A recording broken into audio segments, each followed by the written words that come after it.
হেৰিও আছে আপোনাৰ প্ৰেছ এইবিলাক আছে ক'লে যে নাই মই আজি অলপ থাকিব লাগিব প্ৰেছ তেতিয়া তুমি থাকা আমি উঠি যাম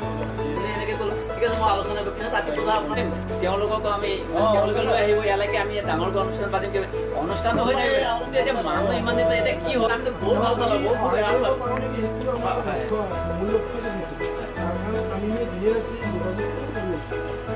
চাইছিলে আৰু সেইটো প্ৰচেছটো কেতিয়া বৰ দীঘলীয়া প্ৰচেছ নহয় জানো এতিয়া আমাক এতিয়া মানুহ এজন তাত আছে বুলি কোৱাৰ পিছত যে আৰু কেতিয়া পাম কেতিয়াবা এনেকৈ হৈ গ'ল না আৰু মাকজনে কৈছে মই দুখী এতিয়া কিয় চিন্তা কৰোঁ তাত যেতিয়া আহি গ'ল নহয় মোৰ কিন্তু হজম হোৱা নাছিল সেইকাৰণে মই নিজে আগবাঢ়ি আহিলোঁ নহ'লে কৈছোঁ তুমি ৰাতিপুৱা ওলাবা বুলি মই ক'লোঁ দাদা মই কাইলৈ যাব নোৱাৰিম কেনেকৈ সেইখিনি সহায় কৰি দিছোঁ মাজে আমি ল'ৰাটোক পালোঁ যে নহ'লে নাই এনেকৈ ল'ৰা বহুত হেৰি আছে আজি আপোনাক বিচাৰি আছে কি সিদ্ধাৰ্থ নহয় আপোনাৰ ফোন নম্বৰ নাই বুলি হয় এটা মানুহ কি চিনি পোৱা নাই আছে আৰু মই আজি ভাবি কথা না তোৰ মাৰ নামটো আহিব দে ভাবচোন একবাৰ আহিব আহিব আহিব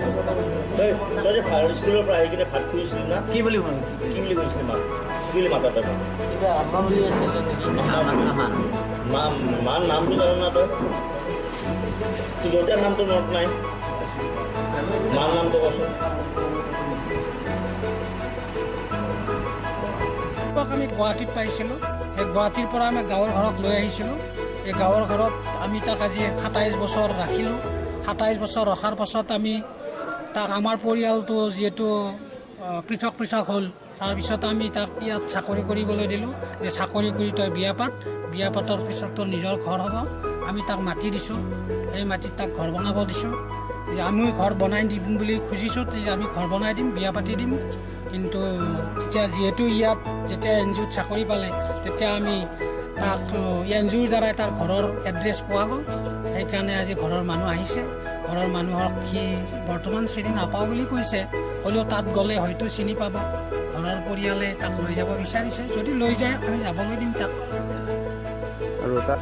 আজি চাওক এতিয়া প্ৰায় 27 বছৰৰ পিছত আজি হেৰাই যোৱা ল'ৰাটোক আমি যেতিয়া পালোঁ ইয়াতকৈ আৰু সুখৰ দিন নিশ্চয় জীৱনত আৰু কোনোদিনে নাহিব বুলি মই ভাবোঁ আৰু সম্পূৰ্ণ ইয়াৰ স্থিৰতাটো দিব লাগিব আমাৰ ডেকাদাই যদি সেইটো সময়ত আজিৰ পৰা 25 বছৰ আগত যদি সেই শিশুটিক নোপোৱা হ'লে আজি এই সুখটো আমি নাপালোঁ হয়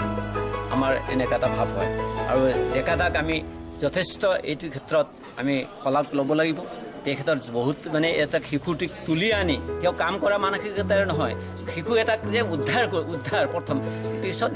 ডেকা হৈছে কিবা সহায় কৰিছে সেইটো বেলেগ দল বাহাদুৰ আজিৰ পৰা প্ৰায় 27 বছৰমান আগত আপোনাৰ দেৱালীৰ সময়ত হুঁচৰি গাব ওলাইছিল নিজৰ লগৰে সমনীয়াৰ লগত হুঁচৰি গাব ওলোৱা দিনাৰ পৰাই নাই প্ৰায় মোটামুটি 2 বছৰমান পিছত গুৱাহাটীত তাক পোৱা গ'ল পাই পেলাই গাঁৱৰে আমাৰ ভাইটি অৰূপ নিৰলাই তেওঁক পাই পেলাই তেওঁৰ ৰুমলৈ লৈ গ'ল তেওঁ গাখীৰৰ ব্যৱসায় কৰে গুৱাহাটীত লৈ গৈ ৰাতিটো ৰুমত মানে ৰাখিছিল আৰু ৰাতিতে সি মানে ৰুমৰ পৰা পলাই তেতিয়াৰ পৰা কিন্তু মানে নোহোৱা হৈ গৈছে আজি এই কৃতজ্ঞতাটো প্ৰথমতে দিব লাগিব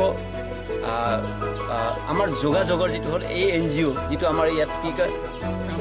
গ্ৰাম্য বিকাশ মঞ্চ প্ৰথম মানে স্থিৰতাটো আমি গ্ৰাম্য বিকাশ মঞ্চক দিব লাগিব এই এখেতসকলৰ মাধ্যমেদি আমি আজি ল'ৰাটোক পাইছোঁ দল বাহাদুৰক পাইছোঁ আৰু দ্বিতীয়তে সেইটো স্থিৰতাটো মই আমাৰ ডেকাদাক দিব বিচাৰোঁ কিয়নো তেখেতে যদি লালন পালন নকৰা হ'লে আজি এই সুখটো আমি নাপালোঁ হয়